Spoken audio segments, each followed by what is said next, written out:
Welcome to this explainer. Today, we're doing something a bit different, and frankly, I think it's absolutely fascinating. We are taking a 50-year-old acoustic folk song and using it to decode one of the most futuristic, cutting-edge trends of our time, pop-up technocratic utopias. Now, you might be thinking, there is no way a 1970 ballad connects to today's frontier tech villages, right? But, as you'll see, the human tensions at play here are remarkably identical. Let's get into it. Think about the massive contrast between these two very different ideas of the ideal world. On one hand, you have a futuristic, high-agency edge city, an ambitious environment perfectly optimized for innovation and technological acceleration. And then on the other hand, you have a grounded pastoral landscape, a quiet, rooted existence, deeply connected to nature and traditional community. This perfectly frames the core paradox we are exploring today. This intense human desire to construct a perfect, engineered future, going head-to-head with our deep-seated yearning to just simply belong to the earth. You know, way before he wrote American Pie, Don McLean penned this debut single as a total, flat-out rejection of a highly constructed, socially performative urban lifestyle. He was singing about his own era, obviously, but his metaphor of the castle in the air, this beautiful, ambitious, yet completely artificial and detached project, it speaks directly to the pop-up societies being incubated by tech leaders today. It's almost eerie how well it fits. So, we have to ask ourselves a pretty profound question. Are these modern visionary projects genuinely helping us flourish? Or are we just designing more exclusive, highly curated echo chambers? Let's keep that in mind as we look at both sides of the coin. Okay, Section 1. The Edge City Paradox, Building the Future. To really understand the critique, we first have to fully grasp the scale and the earnest ambition of the project itself. So, what exactly is an edge city? Basically, they are designed to be temporary micro-exits from rigid societal structures. They're meant to be a place to test novel systems, and the organizers argue, and honestly quite compellingly, that the institutions, norms, and governance structures of our current world are just way too slow and rigid to meet modern challenges. So, by creating these temporary, real-life labs, often lasting a month or two in places like California, Argentina, or Thailand, they create a sort of sandbox. The goal is to experiment with totally new ways of living, working, and governing, and then ultimately merge those best discoveries back into mainstream society. The goals here are intensely high agency. You've got founders, researchers, and creators gathering from all over the globe to incubate this techno-optimistic future. They're bringing together people from AI, biotech, longevity, crypto, the whole shebang.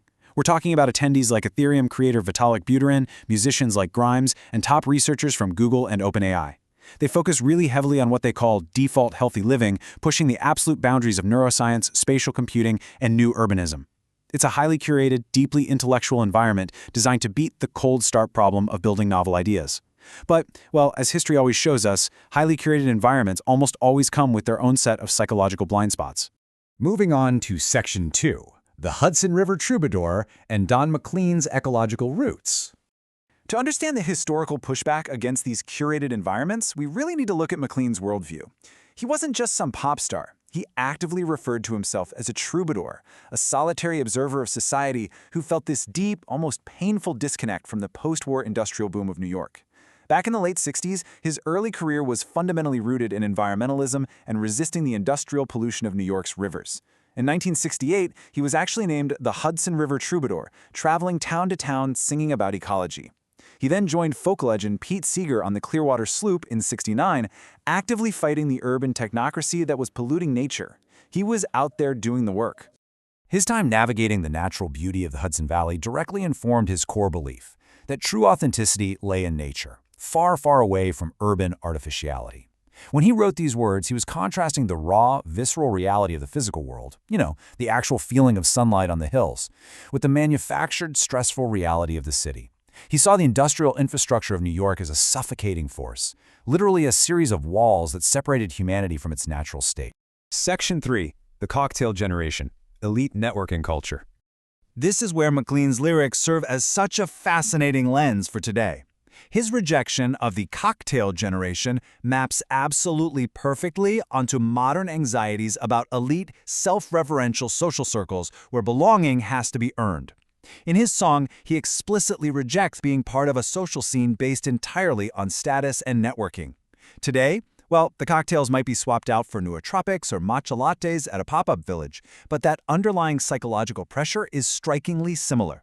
Are you in the right circle? Are you working on the right frontier tech? Are you part of the elite in-group? It's all about the pressure to conform, right?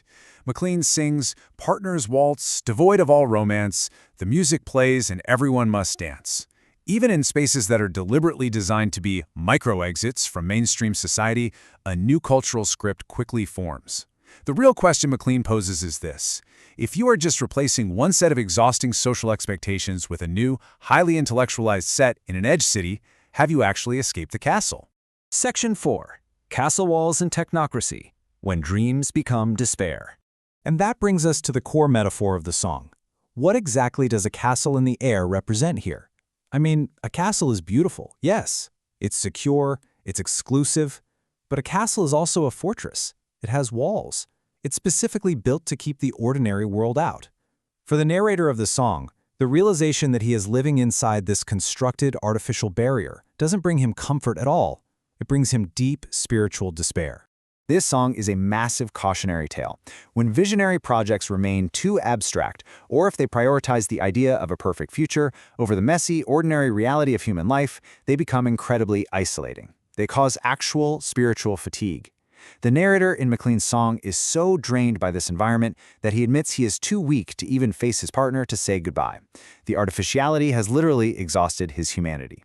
Which leads to Section 5, Hills of Forest Green, the search for authenticity. So what is the antidote to the performative cocktail generation? Well, the hills of forest green represent a deep longing for a life that is simple, connected, and organically real. This isn't just about packing up and moving to the suburbs. It's a fundamental philosophical shift. It's choosing roots over status. Choosing a community where you don't have to constantly perform your value or prove your intelligence. It's a total rejection of curated future spaces in favor of a grounded reality where the mountains touch the sky, a place that isn't engineered by anyone, but simply exists. The narrator is totally, unequivocally rejecting the city. He isn't looking for a one-month pop-up village to recharge his batteries before going back to the grind.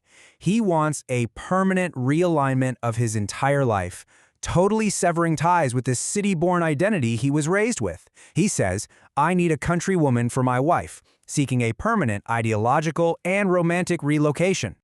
Finally, Section 6, Dreams versus Castles, the Curse of Prescience. So, how do we reconcile this desire to innovate with the desire to simply be? It's important to remember McLean wasn't against having dreams to share with the world. In the lyrics, he explicitly says, "I've got a dream I want the world to share." So he isn't anti-progress or anti-vision.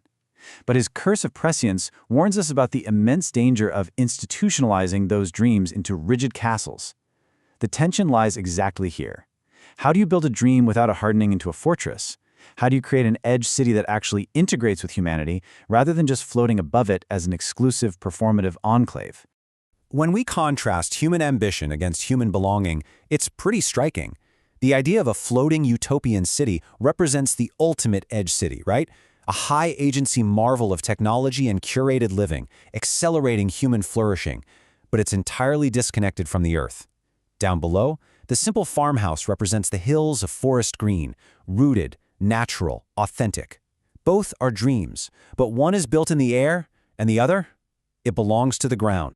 I'm going to leave you with this final provocative thought to wrap up our explainer today. As we continue to incubate new societies and design these exciting micro-exits from our current institutions, we have to keep asking ourselves, are we actually freeing ourselves, or are we just changing the dress code for the cocktail generation? Thanks for joining me on this explainer. Keep questioning, keep learning, and I'll catch you next time.